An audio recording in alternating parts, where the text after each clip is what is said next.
নমস্কার বন্ধুরা, আশা করছি সবাই ভালো আছেন। তো আজকে আমি আপনাদের সামনে আবারও একটা পনিরের নতুন রেসিপি নিয়ে হাজির হয়ে গেছি। দেখতেই পাচ্ছেন, রুটি পরোটার সঙ্গে কিংবা পোলাওয়ের সঙ্গে আপনারা এটা পরিবেশন করতে পারেন।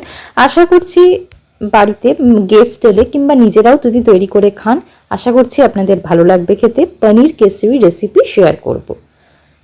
তো চলুন শুরু করা যাক আজকের এই রেসিপিটা। দেখতেই পাচ্ছেন এখানে কড়াইতে সাদা তেল গরম করে নিয়েছি। দিয়ে দিচ্ছি আমি এখানে পনিরগুলোকে টুকরো করে কেটে রেখেছি, সেই পনিরগুলো এর মধ্যে আমি দিয়ে দিলাম। একটু ভালো করে কিন্তু ভেজে নিতে হবে, মোটামুটি একটা ভাজলেই হবে। অল্প একটু সামান্যতম আমি নুন দিয়ে দিচ্ছি। গ্যাসের ফ্লেমটা লো করে দিয়েছি যাতে পনিরগুলো খুব ভালো করে ভাজা হয়। তো দেখতেই পাচ্ছেন পনিরগুলো আমার ভালোভাবে ভাজা হয়ে গেছে।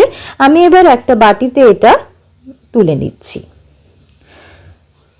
খুব বেশি ব্রাউন করে না ভাজলেও চলবে, হালকা একটু ভেজে নিলেই এটা হবে। তো পনিরগুলো ভাজা কমপ্লিট। ওই একই তেলে দিয়ে দিলাম অল্প একটু 1 টিস্পুন মতন গোটা জিরে। ফোড়নটাকে কয়েক সেকেন্ডের জন্য একটু ভেজে নিচ্ছি।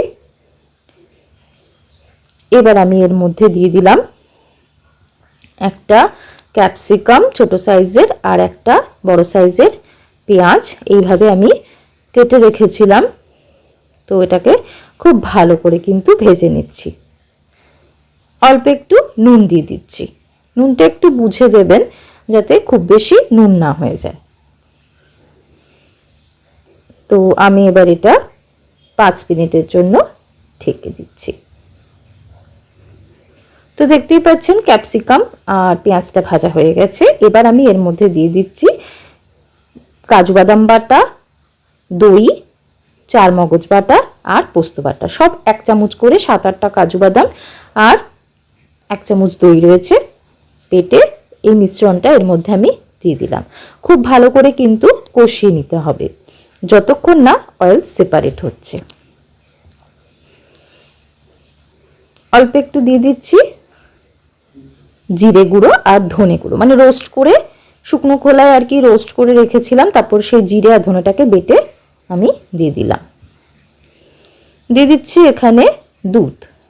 আপনারা চাইলে মালাই ব্যবহার করতে পারেন কিংবা ফ্রেশ ক্রিমও ইউজ করতে পারেন। খুব ভালো করে কিন্তু কষিয়ে নিচ্ছি। আমি আবারও এটা 5 মিনিটের জন্য ঢেকে দিচ্ছি। দেখতেই পাচ্ছেন অনেকটা কিন্তু গ্রেভিটা টেনে গেছে।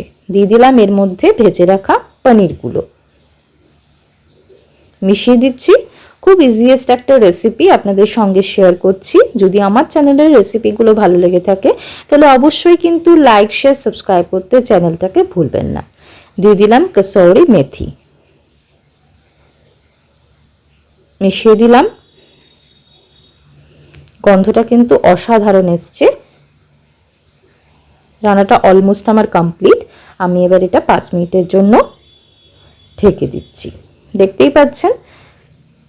এবার আমি এর মধ্যে দিয়ে দিলাম গরম মশলা, 1 টিস্পুন মতন গরম মশলা দিয়ে আমি এটা নেড়ে চেড়ে নিচ্ছি। এবার আমি এটা 5 মিনিটের জন্য ঢেকে গরম গরম সার্ভ করে নেব।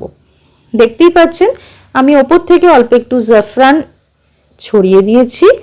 আমার একদম পনির কেসরি কমপ্লিট। অবশ্যই একবার বাড়িতে ট্রাই করবেন, আশা করছি ভালো লাগবে। ভালো লেগে থাকলে সাবস্ক্রাইব করতে ভুলবেন না। তো আজকের মতো এই পর্যন্তই। সবাই ভালো থাকবেন, সুস্থ থাকবেন। ধন্যবাদ।